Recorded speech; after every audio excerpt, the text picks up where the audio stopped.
Good morning, everyone. Hi again. I'm Julie Livingston, president of Want Leverage Communications, and I'm here for another episode of my weekly broadcast, PR Patter, where I have conversations with the great people, the marketers and public relations specialists from across my network. I am delighted to bring on my guest today, Jennifer Owens. Jen is a content strategy executive and founder focused on sustainability and diversity issues. She most recently served as content strategy lead for Meta's sustainability team and founded GenWork, an independent content strategy firm that works with mission-driven clients. She's the former editorial director at Working Mother Media, and she remains passionate about working parents and all that we juggle, and currently co-hosts the podcast, The Breadwinners, which tackles your stickiest work-life issues. She's also going to tell us about her new podcast, which I'm really interested in. So welcome, Jen. Great to see you. Thanks for having me.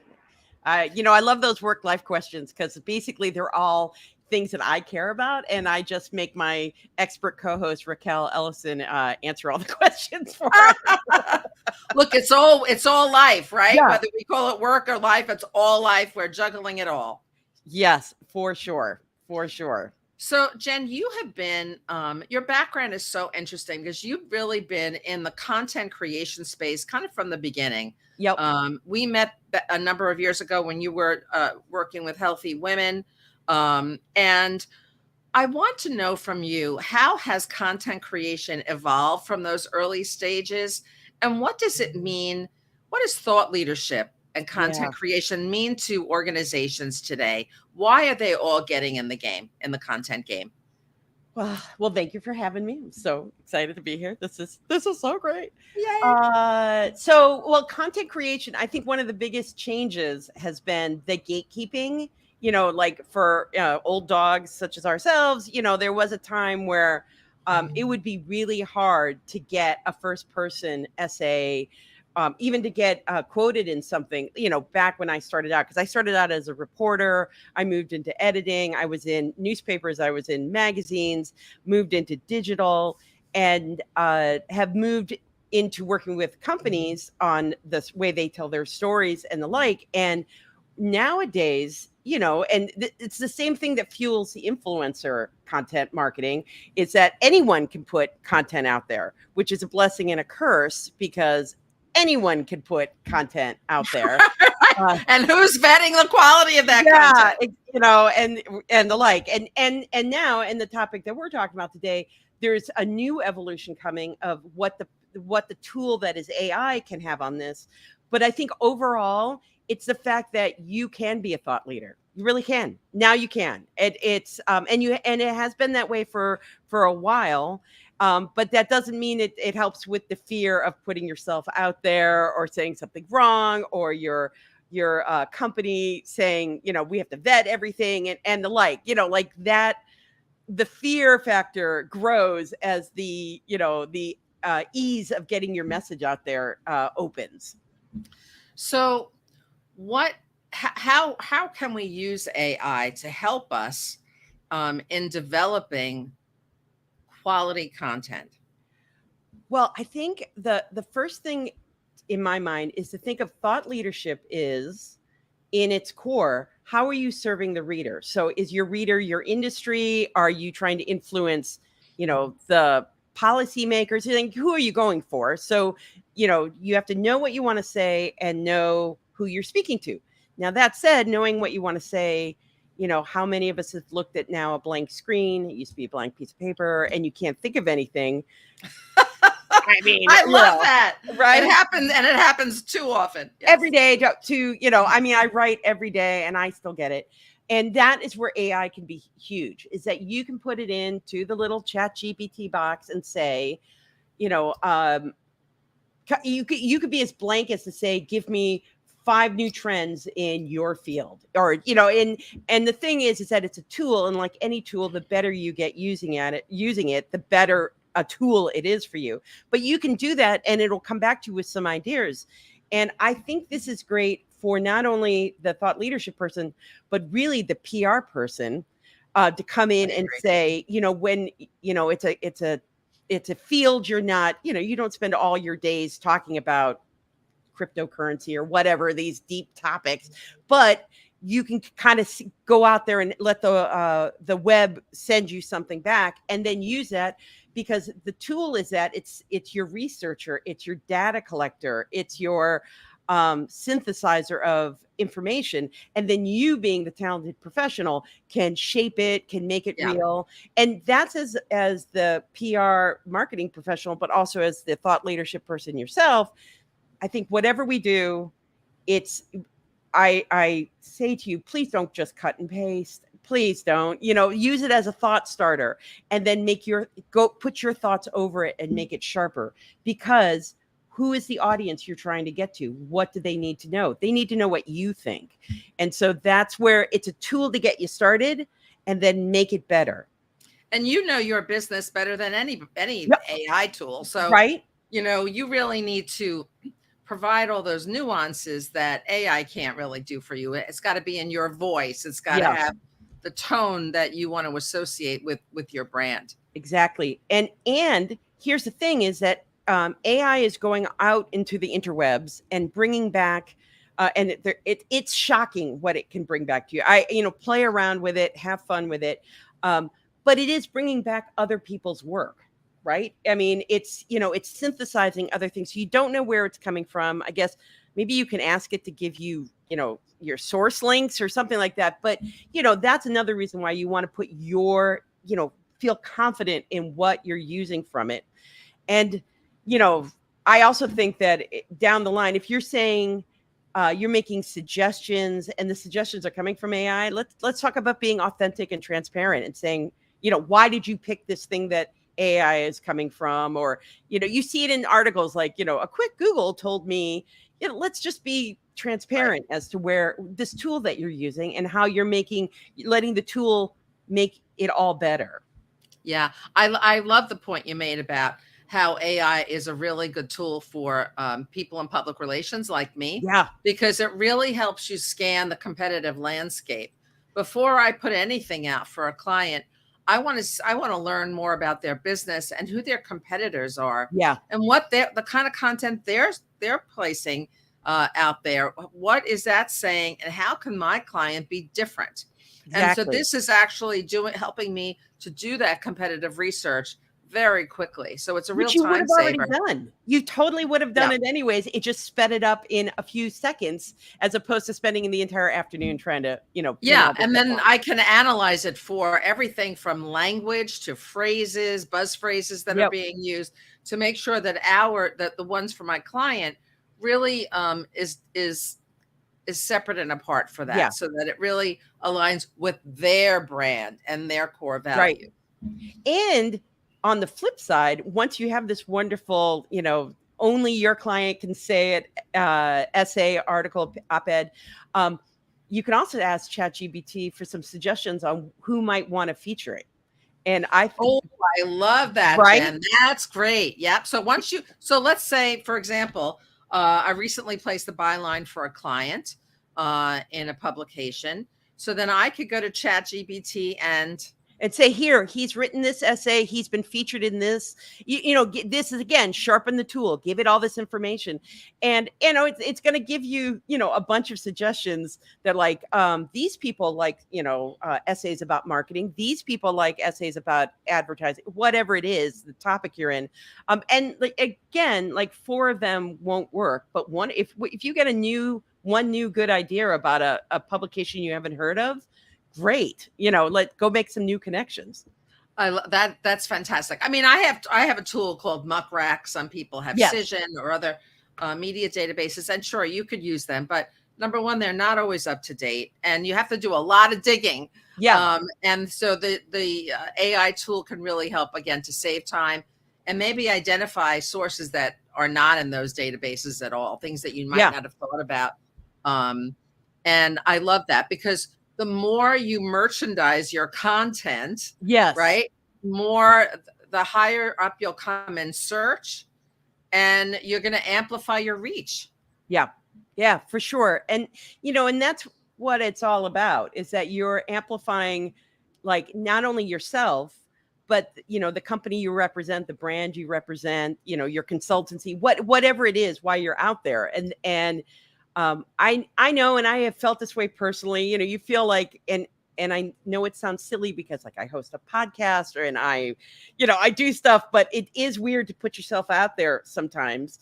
And what always helps me is to think you're doing it in service of your brand and in service of your audience. So you want that audience to find you. So these placements like this is what's going to help you be found. Right. It kind of creates, it puts you everywhere so that they're going to see your name in different places. And that elevates you a lot. So tell us, you've gotten into these very important niche areas in terms of content creation. Yeah. So I want to hear more about your Breadwinners podcast. And then I want to hear about this new one that you're just launching. Did you say today? Today. It launched today. Today. Okay. So I want to hear about that. And I want to know how you might be using AI to help you develop that content. Oh, well, okay. So or not. Maybe I know. Like, ooh, I should be. The Breadwinners has been going on for a number of years now. I think we're on like episode 180. We record, you record early.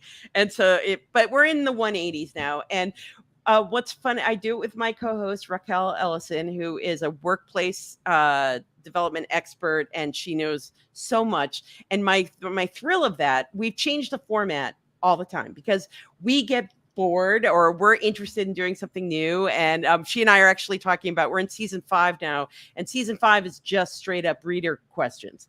And my thrill is that I never tell Raquel. My husband asked me the other day, do you ever tell her what the question is going to be? I'm like, no. So I always surprise her, and she pulls out these thoughts, this philosophical person, and her depth of knowledge is amazing. And then I'm always, the one that are like, what happened to me once. And so that's how we do the Breadwinners. And season 6 at some point will be we did historical, like, why is the school year 180 days? Why don't we have affordable childcare, and looking at Rosie the Riveter and what happened during those days. So that's the Breadwinners. And then today we're launching this is how you do it, people. You get a super smart co-host, and then you just pepper them with questions. And so I don't know about that, Jen. I think you're not giving yourself enough credit, but so my new one is called Engaging ESG, and it's all about ESG comms. So my previous role, I led external content for Meta's sustainability team, and Katie Callens was internal comms for Meta's sustainability team. And so she and I are doing 10 episodes, trying to keep it tight, because I said, oh my goodness, if you blink, you'll have 180 episodes, and you just can never stop. Right. So we're doing 10. And so we're breaking down all the parts of ESG comms. And so, really, why is it important? We're going to have topics like when your customers start asking tough questions, what does it mean to be greenwashing, the green hushing trend, and why we believe there is a need to be somewhat transparent about what you're doing in terms of sustainability, diversity, inclusion. The G is is like business governance. We don't get as much into that, but you should be, the SEC is there to take care of the G. So. Right. Well, it's creating an awareness of it. Anyway, yeah. So that's Engaging ESG. So, check us out. That's awesome. So the ways that you might want to use AI, guess, I would imagine, would be in terms of Breadwinners and fielding readers' questions. You could perhaps ask AI, what other questions do parents have about? Oh my God, that's a great idea. Right. You can also use it for, you get the transcript of your podcast, and you can ask it to create some social media posts, which you then edit and make better. You could ask it to come up with, like if we're doing historical topics, we could give it the whole breadth of like the 20 episodes we did, and like, what other topics would you suggest? Completely. It's a tool. I'm always surprised at how I was just talking to a PR friend, and talking about pitching new clients. Like, what could you do with AI? I didn't have an answer, but is there a way you could kind of automate, some sort of template for that, for pitching? Perhaps. I was reading, I don't know, I read a lot of entertainment news because I love gossip. Who And doesn't? the director Guillermo del Toro was quoted as saying, I don't fear artificial intelligence. I fear natural stupidity. I know, it's kind of fun, it's kind of comical. But do you think that, people, there's been so much news coverage about, oh my God, AI is coming. AI, the robots and are coming. It sounds like the robots are coming. Big Brother is here. AI is going to wipe away the need for human connection. Do you think there's any truth in that? I think it maybe for those who don't take pride in their work, and oh yes, I just went there. I think that the role of editors and the role of the people who can wield the tool becomes incredibly human editors. Right. Okay. Right. Human editors, because I think there's if you're just taking, like, write me an essay and it will on blah, blah, blah. It's going to shoot you back something. And I've actually already had a content client do that. And they did it on purpose to kind of show what could be made. And so I can tell you what came back to me as the editor was flabby. Oh my gosh. That was the only. What do you mean by that? What do you mean by flabby? It was a really great concept. So the client had come up with the concept, and I tweaked the lead to kind of make it a little sharper, and of course this is all subjective, but hopefully you and I have been doing this for a while. We know what is sharp. So I'm going to say we know. And then as it got into the case it was making on the thesis of this essay, they had 3 examples in it. And it was kind of like, I felt like I got lost in it. There was nothing to grab me. And it's just, you read it and your mind starts to wander and, that kind of thing. And then it came back in this, and the conclusion was like, and that is why, it's like an 8th grade writing assignment. Right. And that is so why it has that stiffness in a way. Yeah. And so it really would have required taking it all apart and putting it back together, which could have been done, but they didn't want to do that because specifically they wanted to say, and AI created this. So, that was the remit for that, but I would have. So you think humans will still have a part in content creation and editing? I think it's the rise of the editors. I think it's the rise of the strategic people, and also the rise of getting rid of some of this like starting work that can take all afternoon and it sucks, and who wants to do it? I think that it's the rise of the editor, and I think of talented PR professionals as editors. They're pre-editors. They're trying to think ahead of what the editors want, and then the editor, So I think it's using it, and I just don't think that it could even be the spark. It could do a lot of the process, but I think there always will be a need for the hand in to make it better. I couldn't agree more. I'm glad that thank you for saying that. And I think that's a good note to end the conversation here. How can people find you, Jennifer? You can find me at thebreadwinnerspodcast.com. That's a really great place to, or I guess people can link in with you. Yeah, totally. Of course. Please do. I would love it. That's great. Send me a message.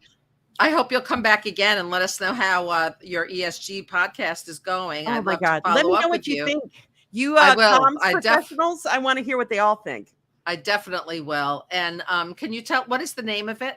Engaging ESG. Engaging ESG. Okay. Well, hopefully we'll talk again about that. Thanks everyone for joining us. And I'll see you next time for another installment of PR Patter.